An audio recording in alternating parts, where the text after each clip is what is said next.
খেলা লাভ নাই, আপনাকে খেলা দিছে হাসিনা। ঈদের দিনে আমি আপনাদেরকে আরো একটি ব্রেকিং নিউজ দিতে যাচ্ছি। সেটি হচ্ছে মানে আপনাদের ঈদটাকে আরো দ্বিগুণ করে দিব ইনশাআল্লাহ। সেটি হচ্ছে 100 জন হাইব্রিড আওয়ামী লীগ নেতা কর্মীদের রাজনৈতিক দল করে নিজেদের আগামী কয়েক প্রজন্মের পরিবারকে ভাত খাওয়ানোর ব্যবস্থা সার্জিসদের হয়ে গেছে। স্নিগ্ধ বলল যে ফাউন্ডেশনের ফান্ড শেষ, আর 2-4 কোটি টাকা আছে। এই টাকা গেল কই? সারা বাংলাদেশে কয়জন পাইলো?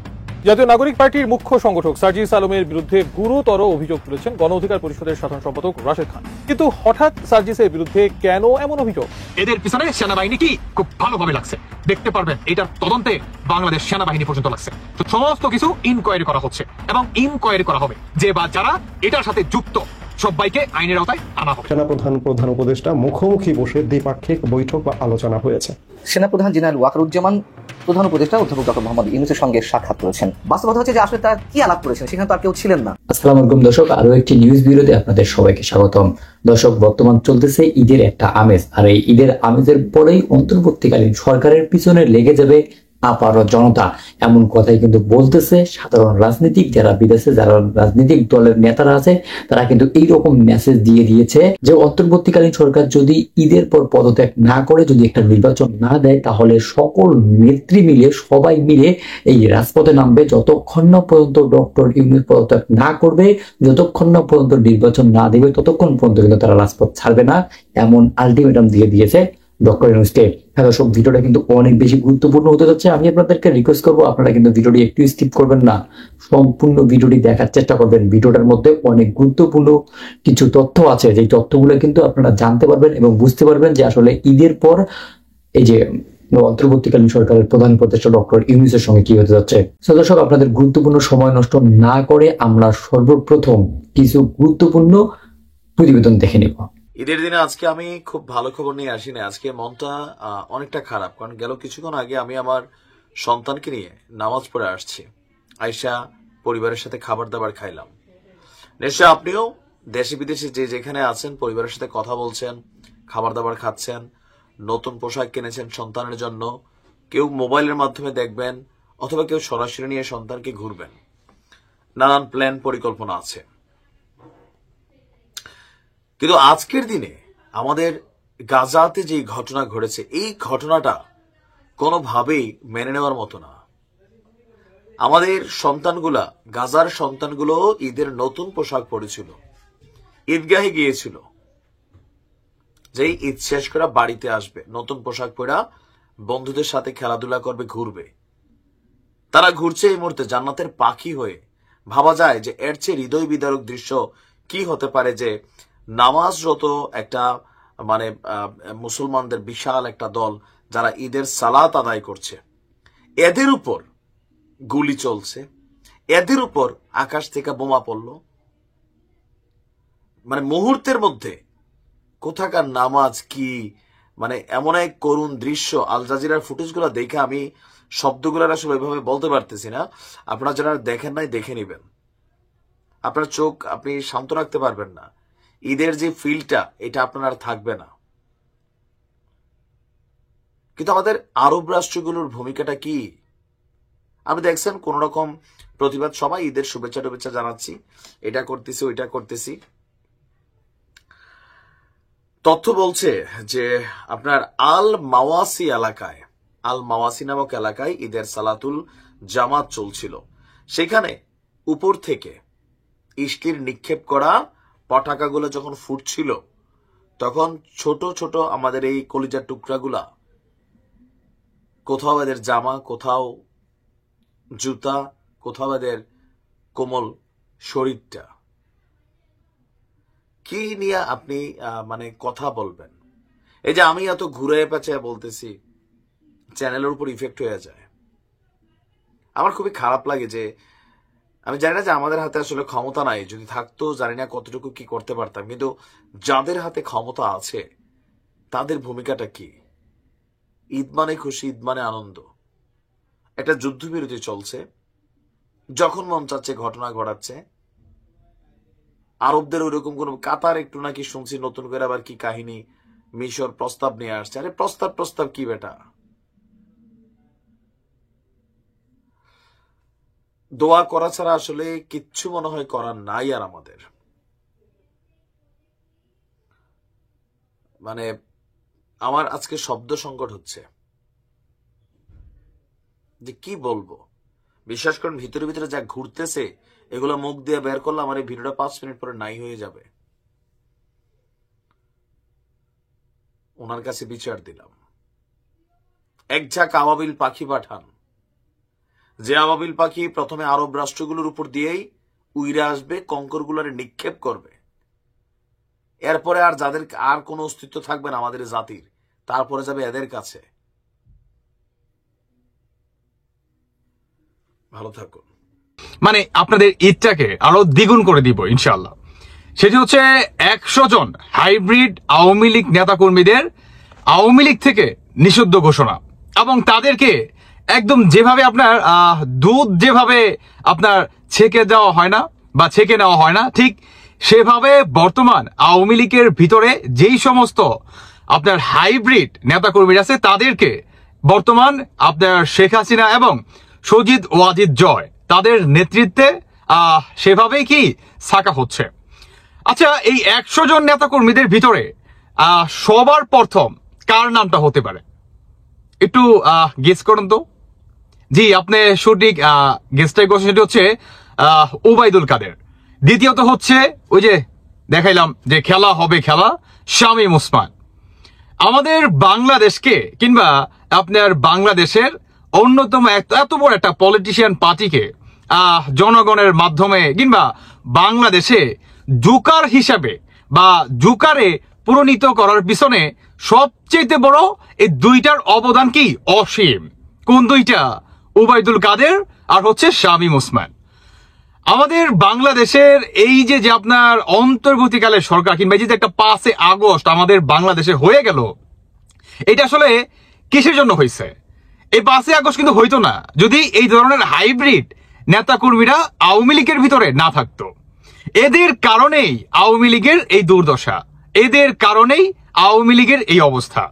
দর্শক বন্ধুরা, আমি যেই কথাটি বর্তমান বলতে চাচ্ছি, আপনার শেখ হাসিনার নেতৃত্বে সজিদ ওয়াজিদের নেতৃত্বে আওয়ামী লীগ থেকে 100 জন নেতাকর্মীদের বহিষ্কার।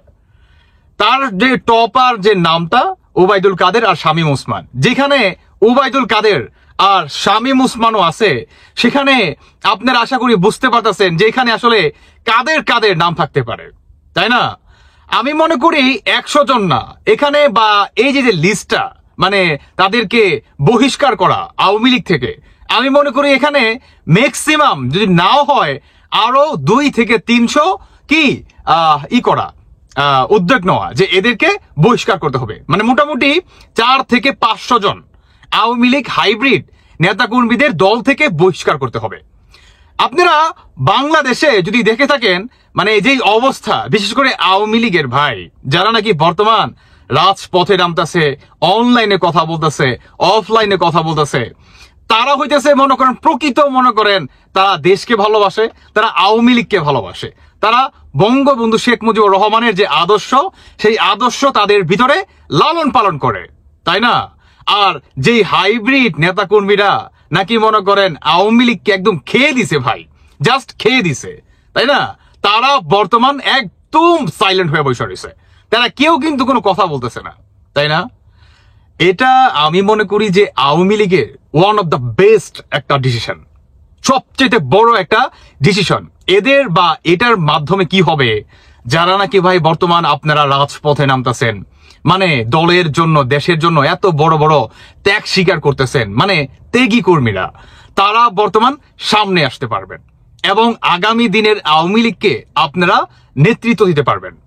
বা এই যে মনে করেন যারা বর্তমান রাজপথে ঝুটিকা মিছিল করতেছে, আন্দোলন করতেছে বা করতেছে, যাই করতেছে হোয়াট এভার, তারা কি বা তাদের হাত ধরেই আওয়ামী লীগ পুনরায় প্রতিষ্ঠিত হবে ইনশাল্লাহ। তবে এখানে আরো একটি বিষয়, সেটি হচ্ছে শেখ হাসিনা বর্তমান যে উদ্যোগটি নিছে কিংবা সজিদ ওয়াজিদ জয় যে উদ্যোগটা নিছে, এটা আপনার একদম নিঃসন্দেহে আপনার প্রশংসনীয় একটা উদ্যোগ আমি মনে করি। এতে করে আপনার বাংলাদেশের সাধারণ জনগণের ভিতরে যে আওয়ামী লীগের উপরে যে একটা ক্ষোভ তৈরি হয়েছে, যে একটা নারাজগিরি তৈরি হয়েছে, এই জিনিসটা দূর হয়ে যাবে। এতে করে আপনার বাংলাদেশের সাধারণ জনগণের ভিতরে বা মনের ভিতরে অন্যরকম একটা রেসপেক্ট, শ্রদ্ধা তৈরি হবে আমি মনে করি। কারণ তারা ভাববে যে না, মানুষ ভুল থেকে শিক্ষা নেয়। তো শেখ হাসিনা সেই শিক্ষাটা পাইছে এবং সেই পাওয়ার পরে তিনি সাথে সাথে দেরি করে নাই, তিনি পদক্ষেপ নিয়ে ফেলছে। এবং যারা নাকি দেশকে মানে এই জঙ্গিবাদীদের হাতে তুইলা দিছে বা এদের কারণে আসলে এরাই তো মনে করেন মাথা চারা দেওয়ার ওঠার একটা সুযোগ পাইছে, তাই না? তো এদেরকে বর্তমান দল থেকে বহিষ্কার করে দিছে। আমি মনে করি এই ওবায়দুল কাদের, শামীম ওসমান, তারপর হচ্ছে আপনার দরবেশ, হ্যাঁ, এদেরকে ভাই বহিষ্কার না, এদেরকে একদম মানে কি বলে মানে উত্তম মধ্যম আছে না, এদেরকে উত্তম মধ্যম দেওয়া উচিত। এবং এদেরকে যারা নাকি আওয়ামী লীগ সাধারণ জনগণ আছে বা আওয়ামী লীগ কর্মীরা আছে, এদের হাতে ছেড়ে দেওয়া উচিত। সেনাপ্রধান জেনারেল ওয়াকারুজ্জামান প্রধান উপদেষ্টা অধ্যাপক ডক্টর মোহাম্মদ ইউনূসের সঙ্গে সাক্ষাৎ করেছেন এবং এই সাক্ষাৎটি তখনই ঘটল যখন ডক্টর মোহাম্মদ ইউনূস চীন সফর করে এসে কেবলই দেশে ঢুকেছেন, ঠিক তারপর পরে এই বৈঠক। এবং চীনের এই বৈঠকের দিকে খুব স্বাভাবিকভাবে ভারতের একটি সতর্ক দৃষ্টি ছিল, খুব স্বাভাবিকভাবেই। এবং যখন চীন সফর করছিলেন প্রধান উপদেষ্টা, তখন বাংলাদেশে নিযুক্ত ভারতের হাই কমিশনার প্রণয় ভার্মা তার নিজ দেশের সেনাবাহিনী প্রধান উপেন্দ্র দ্বিবেদীর সঙ্গে সাক্ষাৎ করেছেন বাংলাদেশ ইস্যুতে। এটাও একটা নজিরবিহীন ঘটনা। সচরাচর এমনটি দেখা যায় না যে অন্য কোনো রাষ্ট্র নিয়োজিত হাই কমিশনার বা রাষ্ট্রদূত তার সেই দেশের সেনাপ্রধানের সঙ্গে সাক্ষাৎ করবেন, এটা একেবারেই অস্বাভাবিক একটি বিষয়। তারা সাক্ষাৎ করেছেন এবং বাংলাদেশ ইস্যুতেই। কিন্তু বাস্তবতা হচ্ছে এই যে 10 দিনে যা কিছু ঘটে গেল, প্রত্যেকটা বিষয় আমাদের কাছে কোনোটা বেশি অস্বাভাবিক, কোনোটা একটু কম অস্বাভাবিক যা কিছু ঘটেছে। এবং এখানে আরেকটা কথা কেউ কেউ বলতে পারেন যে কেন 26শে মার্চ স্বাধীনতা দিবস উপলক্ষে বঙ্গভবনে আয়োজিত ইফতারের শেষে নামাজে তো ইমামতি করেছিলেন আমাদের সেনাপ্রধান, হ্যাঁ করেছেন 26শে মার্চ, তাহলে সেই হিসেবে 4 দিনের মাথায় আবার এই সাক্ষাৎকারটি ঘটলো। যদি ওটি কোনো সৌজন্য সাক্ষাৎ নয়, এটি একেবারেই ফর্মাল একটি অনুষ্ঠান, দাওয়াতে গিয়েছিলেন। এবং সেই নামাজ নিয়ে নানান ধরনের কথাবার্তা হয়েছে। মিশরের সামরিক বাহিনী প্রধান মিস্টার সিসি যে নিজের এক ধরনের ইসলামী মনোভাব ফুটিয়ে ধরার চেষ্টা করছিলেন মোরসি যখন প্রেসিডেন্ট হলেন, এরকম নানান ধরনের বিষয় তুলে ধরার চেষ্টা করেছেন, অপব্যাখ্যা দেওয়ার চেষ্টা করেছেন সেনাপ্রধানের এই ইমামতি নিয়ে। সবকিছু মিলিয়ে যা কিছু ঘটছে না কেন, আমাদের কাছে এটি খুব সহজে ধরে নেওয়া কিছু নেই।